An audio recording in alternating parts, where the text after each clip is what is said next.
राष्ट्र सह्याद्री, आवाज जनतेचा, प्रयत्न जनहिताचा. हनुमंतगाव स्वस्त धान्य दुकानात गैरव्यवहाराचा आरोप. राहाता तालुक्यातील हनुमंतगाव येथील स्वस्त धान्य दुकानात गेल्या 5 महिन्यांपासून धान्याचा काळाबाजार सुरू असल्याचा गंभीर आरोप ग्रामस्थांनी केलाय. ग्रामस्थांनी दुकानाची पाहणी केली असता स्टॉक रजिस्टर आणि तक्रार नोंदवही उपलब्ध नसल्याचं आढळून आलं.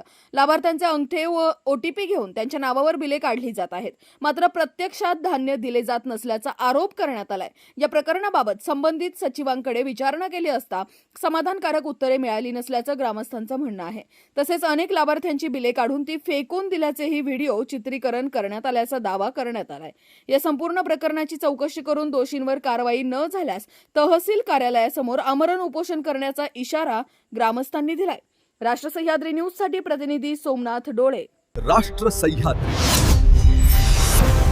आवाज जनतेचा, प्रयत्न जनहिताचा.